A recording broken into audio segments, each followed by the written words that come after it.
Hello patrons, fellow musicians, students and friends. My name is Christine Fong and I will be your conductor for the CBSO's second concert of the 2021-22 season. I'm sitting next to my trusty Yamaha piano that has seen many hours of musical exploration where for many months I have had to travel alone. Musicians like me thrive on collaboration, so it was very exciting and even emotional to get back into the rehearsal hall to begin our new season. Making music with each other again seemed much more of a privilege after it had been taken away from us for so many months. It's an even bigger treat for me to be able to lead my friends through the wonderful program we have put together for this next concert. Our concert has several thematic threads running through, one of which is the inspiration of nature, beginning with Antonin Dvorak's overture In Nature's Realm, which was composed in 1891. In the opening bars, you will hear the heartbeat of the lower strings setting up an expectant mood, with the bassoons introducing the main theme. Then a tentative bird call in the flute and oboe is answered by the violins. Later on, you will hear a more gentle call of the English horn, answered by the brilliant ringing tones of the French horns, which eventually opens up to the first of several exuberant tutti sections, where the orchestra releases its full power in a happy romp. The main theme is echoed many times throughout the orchestra as the instruments speak to each other in conversation back and forth. Most of the overture sounds sunny and breezy, with only a hint or two of anything sinister hiding in the shadows. Joy seems to be the overriding feeling throughout the piece. The second offering on the program is the newly composed piece written by Canadian composer Kevin Lau called River. It is, in his own words, quote, a tone poem intended to evoke the motion of water through music, the delicate trickle of strings, the excited babble of winds, the perpetual rocking motion of the accompaniment, and the brief surges of sheer orchestral power reminiscent of mighty waves or waterfalls.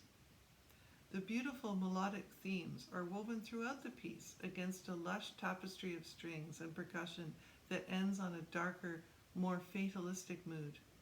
As a tone poem, it isn't written in the strict confines of musical form from previous eras like the Dvorak or the Braums, but is a powerful impression, not so much written as painted, with instrumental colors, textural orchestration, and atmospheric mood through dynamics, rhythms, and harmonic colors, and the modern addition of more varied percussion.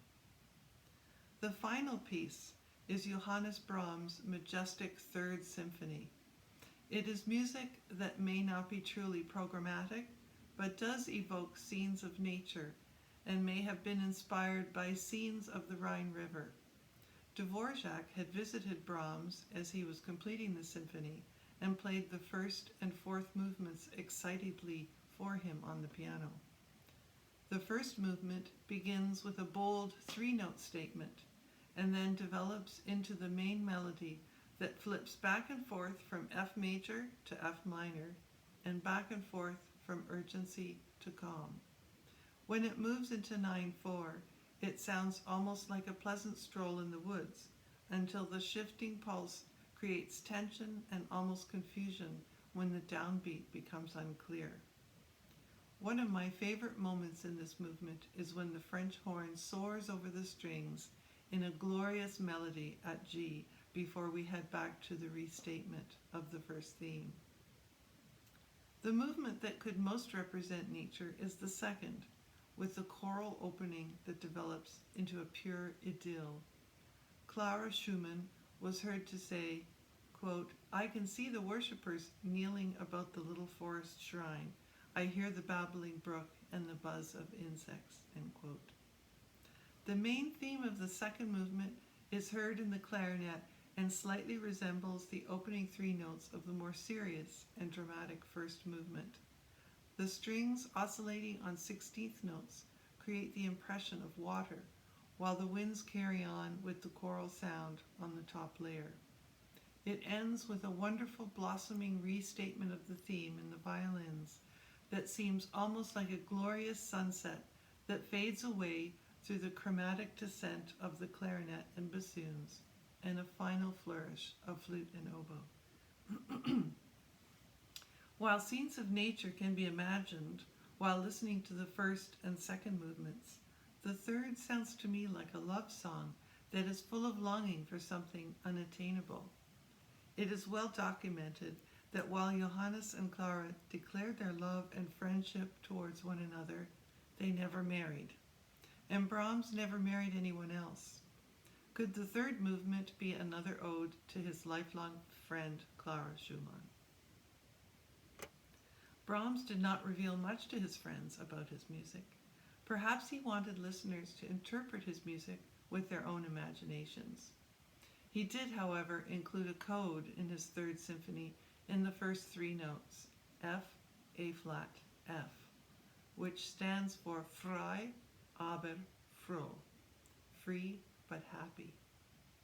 The three-note code appears in the oboe and French horn after the raging storm has abated in the closing bars of the final movement again.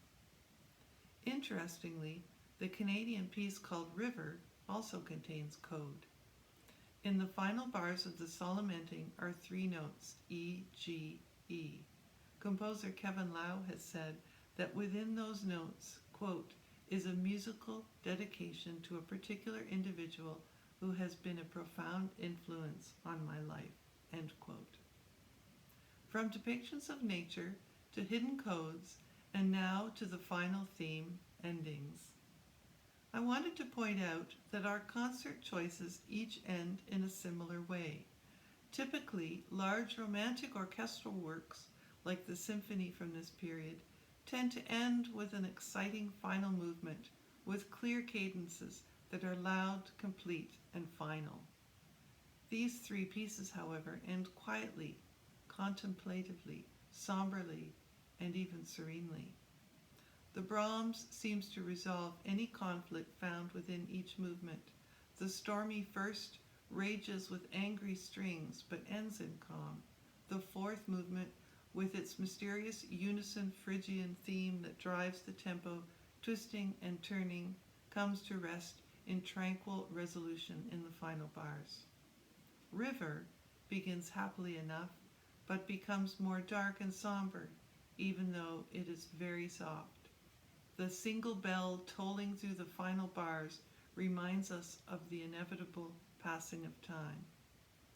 In contrast, Dvorak's piece is a happy romp through flower-filled meadows and ends on a light-hearted feeling of a day spent in the sun. Will the audience know when to clap and cheer? Maybe not, but they each provide that magical moment after the end of the final chord of silent energy that hangs in the air as everyone holds their breath.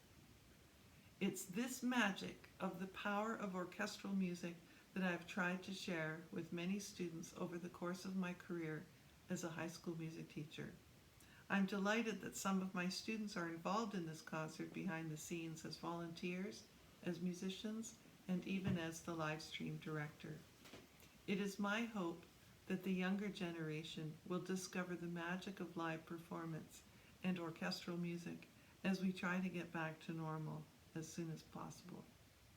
I hope you enjoy our second concert of the season, Sunday, November 7th at 2 p.m.